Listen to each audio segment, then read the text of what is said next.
Assalamualaikum warahmatullahi wabarakatuh. Kepada yang terhormat Bapak Jerhi Wahyu Fernanda, MSI selaku dosen pengampu mata kuliah Metodologi Penelitian Kuantitatif dan audiens yang berbahagia. Perkenalkan, nama saya Nia Amanda dengan NIM 222050077 dari kelas MPIC. Pada kesempatan kali ini, izinkan saya untuk mempresentasikan proposal penelitian saya yang berjudul Hubungan antara digitalisasi pengelolaan sistem manajemen dengan produktivitas kinerja tenaga kependidikan di IAIN Kediri. Langsung saja, yang pertama yaitu latar belakang penelitian. Saat ini, lembaga pendidikan dituntut untuk mampu mendigitalisasi pengelolaan lembaganya untuk meningkatkan mutu layanan lembaga pendidikan sebagai bentuk respon terhadap perkembangan teknologi.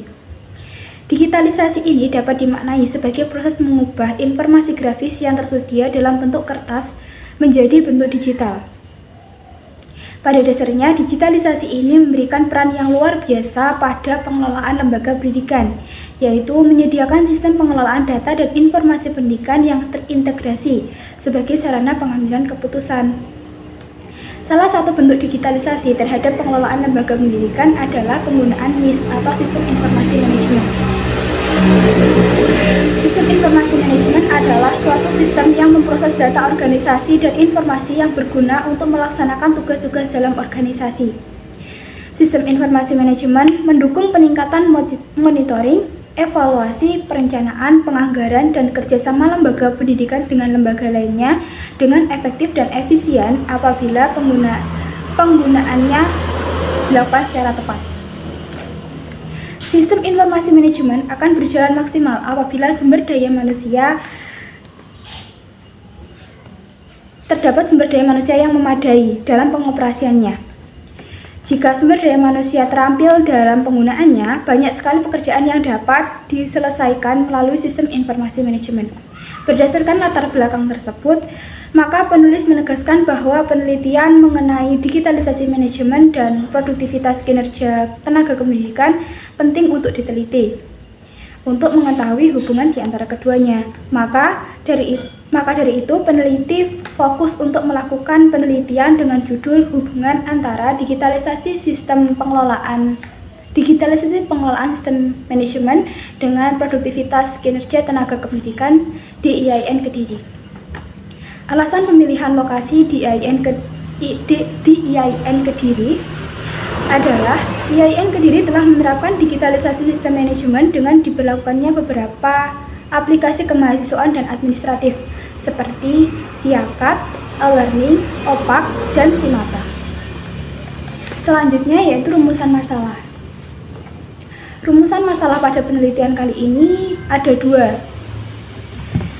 Yang pertama yaitu bagaimana hubungan antara digitalisasi pengelolaan sistem manajemen dengan produktivitas kinerja tenaga kependidikan di IAIN Kediri. Dan yang kedua, apa saja dampak digitalisasi pengelolaan sistem manajemen terhadap produktivitas kinerja tenaga kependidikan di IAIN Kediri. Selanjutnya, tujuan penelitian. Tujuan penelitian ini ada dua. Yang pertama yaitu untuk mengetahui dan memahami bagaimana hubungan antara digitalisasi pengelolaan sistem manajemen dengan produktivitas kinerja tenaga kependidikan di IAIN Kediri. Dan yang kedua, untuk mengetahui dan memahami dampak digitalisasi pengelolaan sistem manajemen terhadap produktivitas kinerja tenaga kependidikan di IAIN Kediri. Selanjutnya yaitu landasan teori. Dalam penelitian ini ada 4 poin landasan teori. Yang pertama yaitu digitalisasi sistem manajemen, yang kedua sistem informasi manajemen, yang ketiga produktivitas, dan yang keempat tenaga kependidikan. Yang pertama yaitu digitalisasi sistem manajemen. Digitalisasi merupakan proses mengubah informasi grafis yang tersedia dalam bentuk kertas menjadi bentuk digital resmi. Digitalisasi pendidikan adalah pemanfaatan teknologi sebagai bagian dari sistem pembelajaran, mulai dari metode pengajaran, kurikulum, bahkan sistem manajemen pendidikan. Beberapa komponen utama dalam digitalisasi lembaga pendidikan yang perlu diperhatikan adalah sebagai berikut. Yang pertama yaitu infrastruktur teknologi, yang kedua platform pembelajaran digital atau software, yang ketiga kurikulum yang terintegrasi dengan teknologi, yang keempat pengembangan kompetensi digital, yang kelima dukungan dari pemerintah dan stakeholder dari lembaga pendidikan. Poin yang kedua dalam landasan teori yaitu sistem informasi manajemen. Sistem informasi manajemen adalah sistem informasi yang digunakan untuk pengambilan keputusan, koordinasi, pengendalian, analisis, dan visualisasi dalam suatu lembaga. Sistem informasi manajemen terdiri dari perangkat keras dan perangkat lunak yang menjadi dasar operasional. Selanjutnya yaitu produktivitas kinerja. Departemen Tenaga Kerja Republik Indonesia mendefinisikan produktivitas kerja melalui beberapa sudut pandang. Yang pertama yakni dari sudut pandang fisik. Dari sudut pandang filosofis, produktivitas kerja adalah suatu sikap mental yang selalu berusaha mempunyai pandangan bahwa mutu kehidupan hari ini lebih baik daripada hari kemarin dan hari esok harus lebih baik daripada hari ini. Dari sudut pandang teknis, produktivitas kerja adalah perbandingan antara hasil yang dicapai dengan keseluruhan sumber daya yang dipergunakan. Jadi, produktivitas kinerja adalah suatu sikap memperbaiki kinerja dari waktu ke waktu untuk mendapatkan hasil yang lebih baik ke depannya. Produktivitas kinerja dapat diukur dengan dua standar utama, yaitu produktivitas fisik dan produktivitas nilai. Produktivitas fisik diukur dari aspek kuantitas dan kualitas kerja yang dihasilkan. Sedangkan produktivitas nilai diukur atas dasar nilai kemampuan, sikap, perilaku, disiplin, motivasi, dan komitmen terhadap pekerjaan yang dilakukan.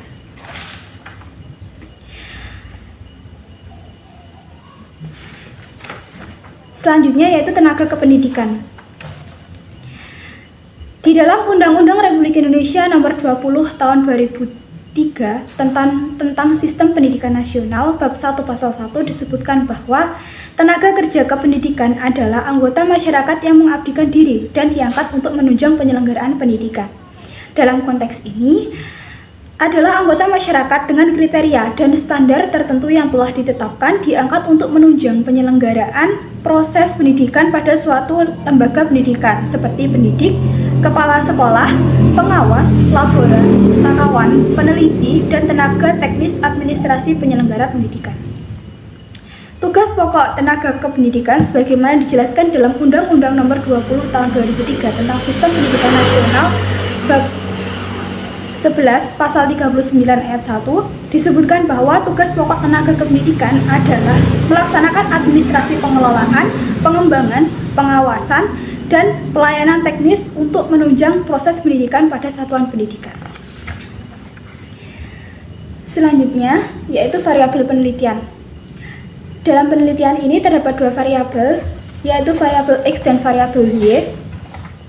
Variabel X adalah variabel yang mempengaruhi dari variabel Y, sedangkan variabel Y adalah variabel yang dipengaruhi oleh variabel X.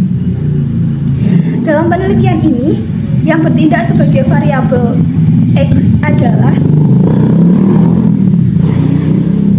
digitalisasi sistem manajemen, sementara yang bertindak sebagai variabel Y adalah produktivitas kinerja tenaga kependidikan.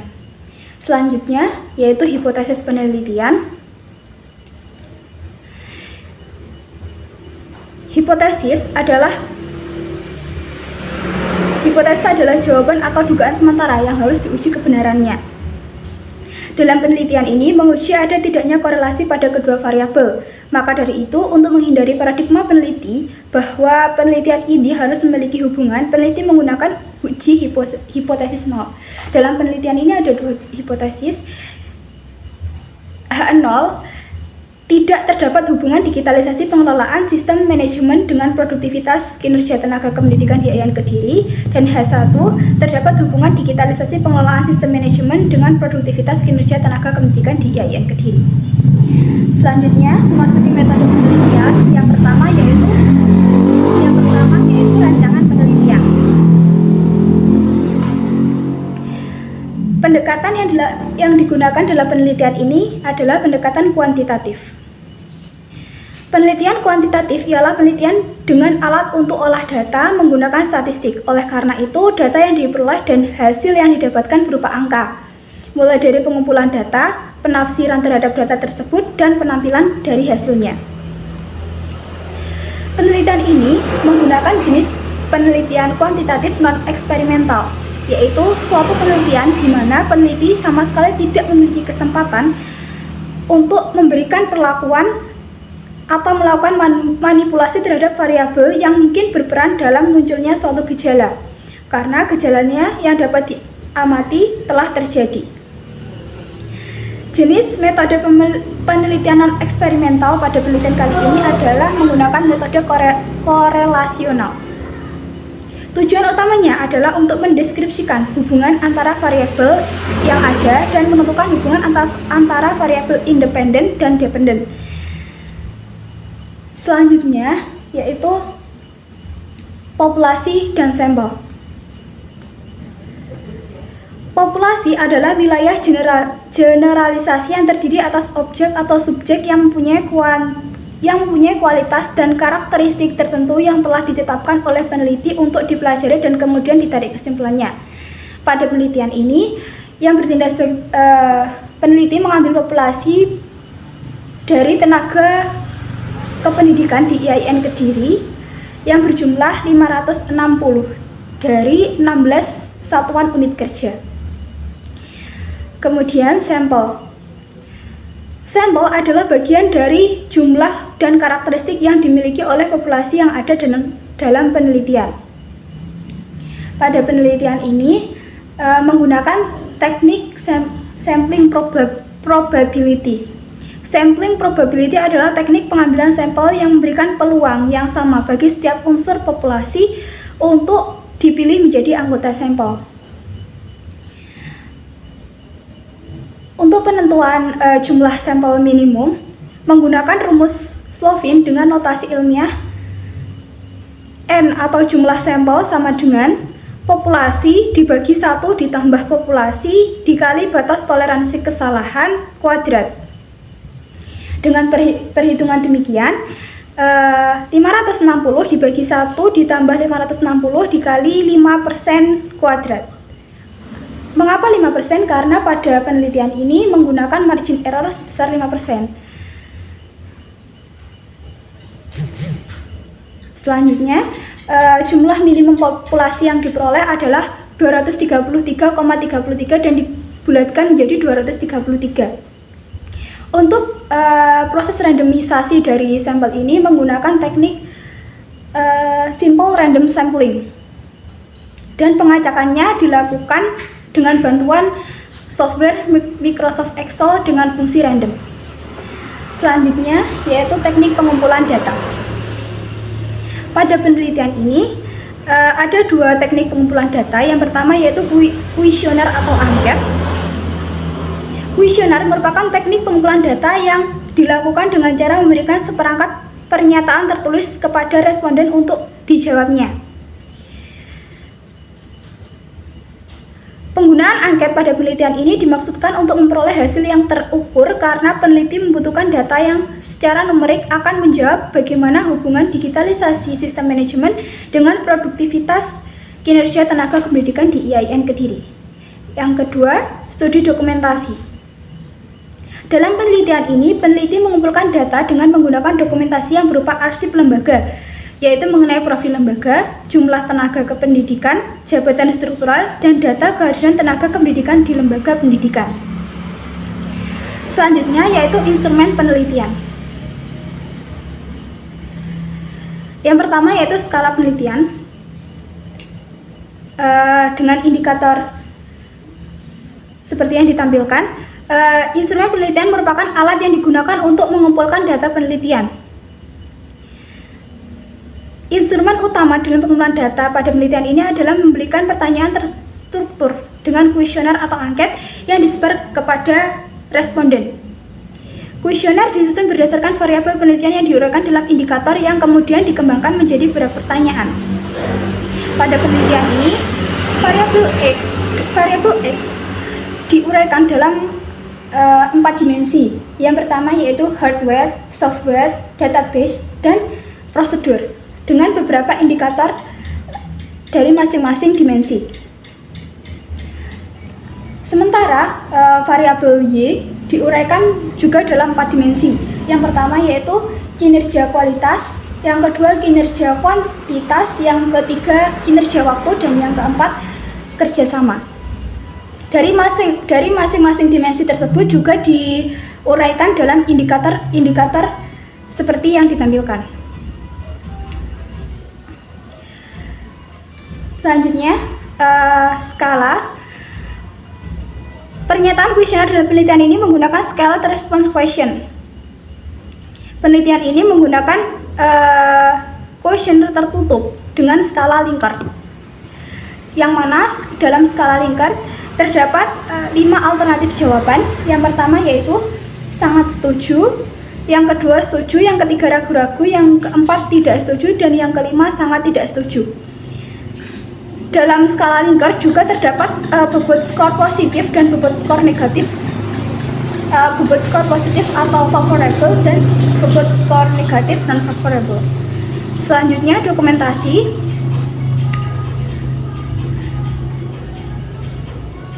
Dalam penelitian ini, peneliti mengumpulkan data dengan menggunakan dokumentasi yang berupa arsip lembaga, yaitu data mengenai profil lembaga, jumlah tenaga kependidikan, jabatan struktural, dan data kehadiran tenaga kependidikan di IAIN Kediri.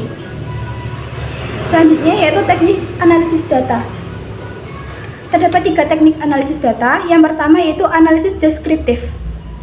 Analisis deskriptif ini dilakukan dengan cara menjabarkan dan menggambarkan keadaan lapangan tentang digitalisasi sistem manajemen dan produktivitas kinerja tenaga kependidikan di IAIN Kediri melalui data yang sudah terkumpul, kemudian ditarik kesimpulannya. Selanjutnya, yang kedua, uji normalitas. Uji normalitas adalah uji untuk mengetahui apakah data empiris yang didapatkan dari lapangan itu sesuai dengan distribusi teoretik tertentu. Pengujian normalitas pada penelitian ini menggunakan uji Kolmogorov-Smirnov atau analisis explore untuk mengetahui apakah distribusi data sampel yang teramati sesuai dengan distribusi teoritis tertentu atau tidak.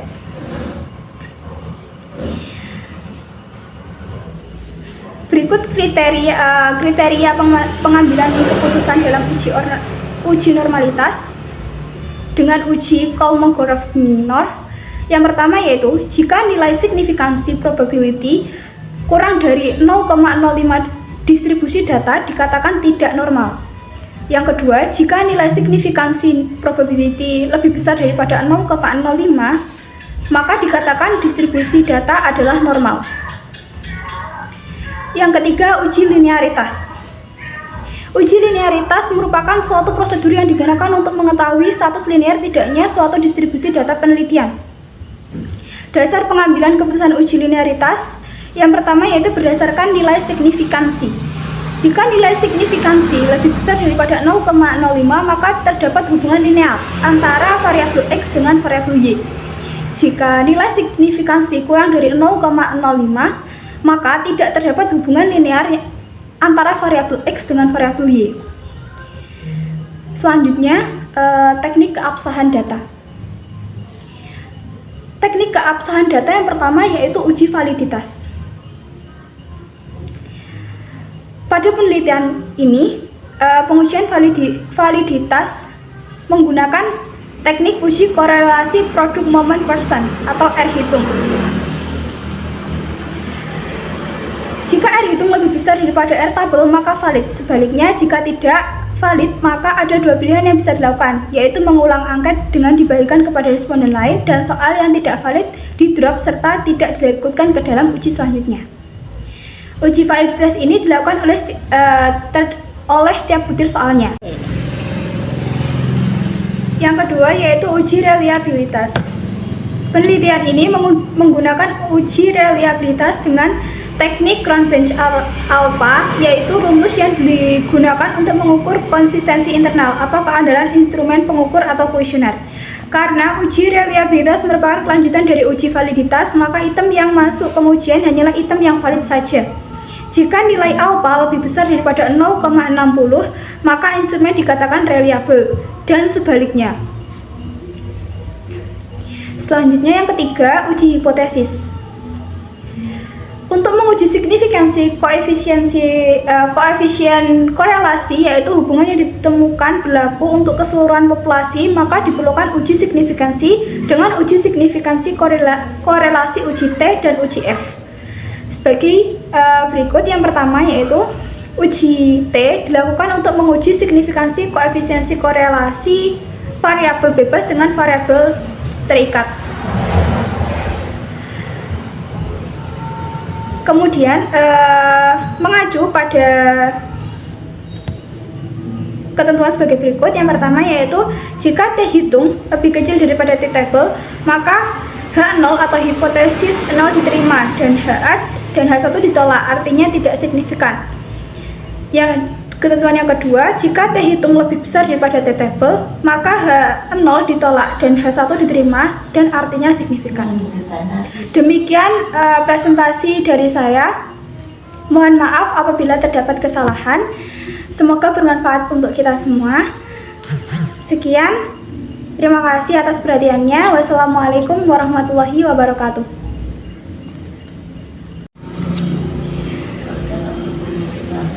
Demikian presentasi dari saya. Mohon maaf apabila terdapat kesalahan. Terima kasih atas perhatiannya. Wassalamualaikum warahmatullahi wabarakatuh.